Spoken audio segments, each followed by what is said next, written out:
ساتھ متی اللہ جان صاحب موجود ہیں، ان سے پوچھتے ہیں کہ صدیق جان کی رہائی کا جو فیصلہ آیا ہے اس پہ ان کا کیا موقف ہے اور اس فیصلے کو قانونی تناظر میں وہ کیسے دیکھتے ہیں۔ دیکھیں، صدیق جان کے اوپر جو دہشت گردی کے الزامات لگائے گئے تھے وہ انتہائی مضحکہ خیز تھے، قابل مذمت تھے، اور آج جبکہ ایک انسداد دہشت گردی کی عدالت نے ان تمام الزامات سے صدیق جان کو بری کر دیا تو یہ حکومت کی ساکھ کے اوپر اور کریڈیبلٹی کے اوپر بہت بڑا سوال ہے، اور بلکہ اسلام آباد پولیس اور انسداد دہشت گردی کی جو پولیس ہے ان پولیس کے اداروں پر بھی سوال ہے کہ وہ صحافیوں کو اس طرح کے بے بنیاد اور مضحکہ خیز دہشت گردی کے الزامات میں گرفتار کرتے ہیں، ان کو کہیں جیل تحویل میں رکھا جاتا ہے اور اس کے بعد عدالت انہیں چھوڑ دیتی ہے۔ تو کیا دہشت گردی جیسا قانون جس میں دہشت گردی کی سزائے موت ہے، اس قانون کے تحت صحافیوں کو یوں گرفتار کر کے پاکستان کی حکومت نے کیا اپنی عزت بنوائی ہے؟ کیا اپنی ساکھ کو انہوں نے خراب نہیں کیا؟ جن دہشت گردوں کو پکڑنا چاہیے یا جن لوگوں کو دہشت گردی میں پکڑنا چاہیے ان کے اوپر تو حکومت کا بس نہیں چلتا کہ ان کو گرفتار کر سکیں، اور صحافیوں کو آپ گرفتار کر کے نہ صرف یہ کہ اپنے اداروں کی تصدیق کرتے ہیں، اپنی حکومت کی تصدیق کرتے ہیں، بلکہ صحافیوں کو بھی ایک قسم کی بالواسطہ آپ دھمکی لگاتے ہیں کہ حکومت پہ تنقید کرنے والوں کا یہ انجام ہوگا۔ یہ بڑی خوشی کی بات ہے کہ آج صدیق جان رہا ہو گئے۔ یہ صدیق جان رہا نہیں ہوئے، میں سمجھتا ہوں کہ پاکستان کی میڈیا جو ہے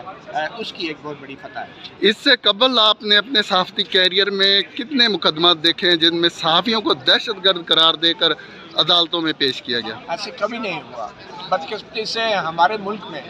جب صحافیوں کو اٹھایا جاتا ہے، لاپتہ کیا جاتا ہے اور پھر کبھی ان کی لاشیں ملتی ہیں، ان کو قتل کیا جاتا ہے، ان مقدمات کا اور اس کی تو تفتیش تک نہیں ہو سکتی، اور یہ ایک ایسا مضحکہ خیز مقدمہ ہے جس میں گرفتار کر کے اور بعد میں یہ مقدمہ خارج بھی ہو گیا ہے۔ تو اس سے پہلے بھی صحافیوں کے خلاف مقدمے ہوتے رہے ہیں۔ شاہد اسلم کا آپ کیس لے لیں، ابصار عالم کے اوپر غداری کے مقدمے بنے،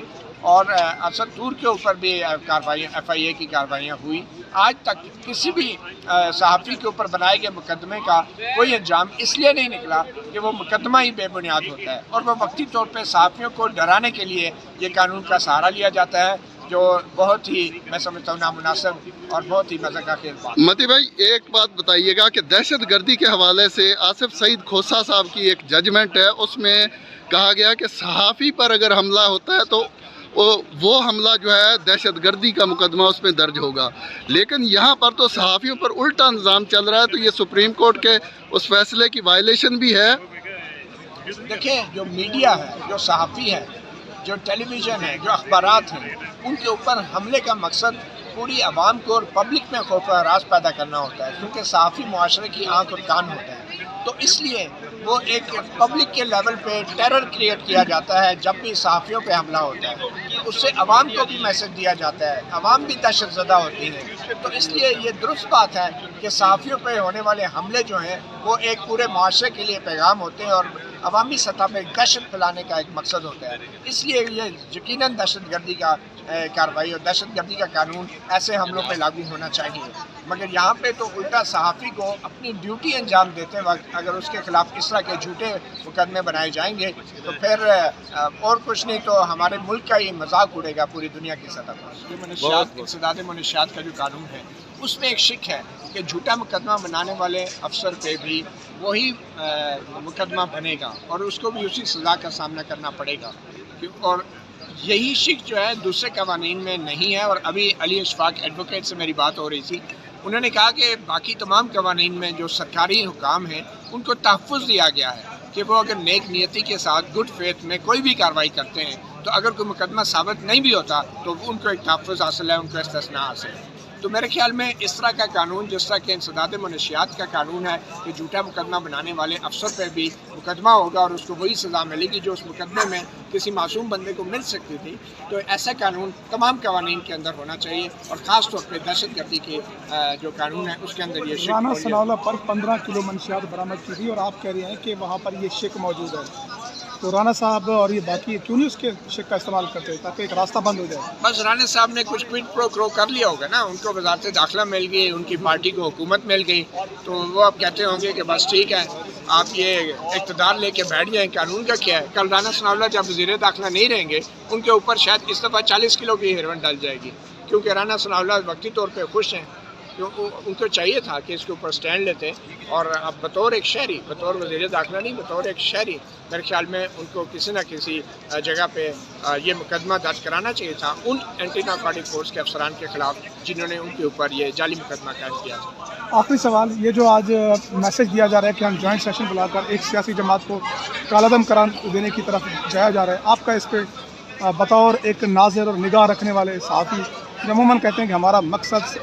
یہ ہے کہ ہم نگاہ رکھیں، کیسے دیکھتے ہیں؟ دیکھیں ایسی کوششیں پہلے بھی ہوتی رہی ہیں مائنس کرنے کی، سیاستدانوں کو میرے خیال میں صرف اور صرف ووٹ کے ذریعے مائنس کرنا چاہیے، یا آئین کے مطابق شواہد جو ہیں، قوانین جو ہیں، ان کی بنیاد پہ عدالتیں جو ہیں کوئی فیصلہ دیں تو وہ کیا جا سکتا ہے، لیکن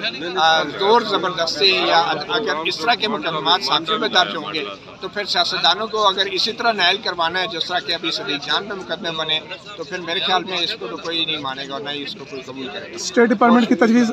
جو اسلام آباد ہائی کورٹ جرنلسٹ ایسوسی ایشن کے سابق صدر ثاقب بشیر صاحب ہمارے ساتھ موجود ہیں، جنہوں نے کل بہت اہم دلائل دیے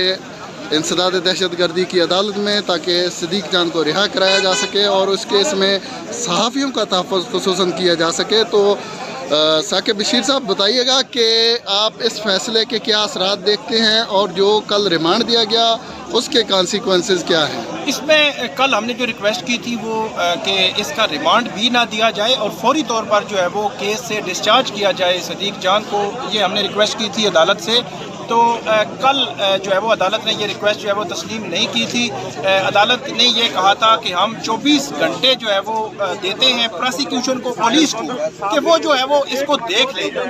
آج آپ نے دیکھا کہ جیسے ہی جو ہے وہ سماعت شروع ہوئی تو عدالت کا پہلا سوال یہ تھا کہ کیا آپ نے یہ دیکھ لیا ہے کہ یہ صحافی ہیں یا دہشت گرد ہیں؟ یہ وہ پوائنٹ تھا جس پوائنٹ پہ جو ہے وہ عدالت نے جو پروسیکیوشن اور پولیس سے پوچھا۔ پولیس نے 5 روز کا مزید ریمانڈ مانگا لیکن عدالت نے وہ ڈکلائن کیا، اور ساتھ ہی جو ری چارجر تھے اس کی حد تک ڈسچارج کر دیا، لیکن صدیق جان کی حد تک 5 روزہ جب ریمانڈ مانگا جا رہا تھا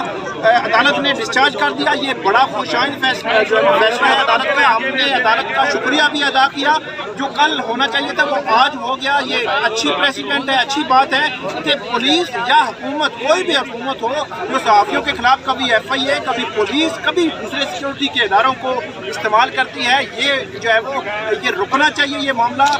یہ ہمارا جو پروفیشنل ڈیوٹیز ہیں ان کے لیے یہ خطرناک ہے، کیونکہ ہم نے روزانہ کی بنیاد پر اس قسم کے کیسز کور کرنے ہوتے ہیں اور روزانہ کی بنیاد پر اس قسم کی جو ہرڈلز ہیں وہ آ سکتی ہیں۔ اگر اس طرح کیسز بننے شروع ہو گئے تو پھر تو صورتحال ساری جو ہے وہ ختم ہو جائے گی اور ہم اپنی پروفیشنل ڈیوٹیز نہیں کر سکیں گے۔ اس لحاظ سے میں یہ دیکھتا ہوں کہ عدالت کا جو فیصلہ ہے بہت ہی خوشائند ہے، اور اس پر عدالت کا اور جج صاحب کا شکریہ بھی ہم نے ادا کیا، اور یہاں پہ بھی ہم شکریہ ادا کرتے ہیں۔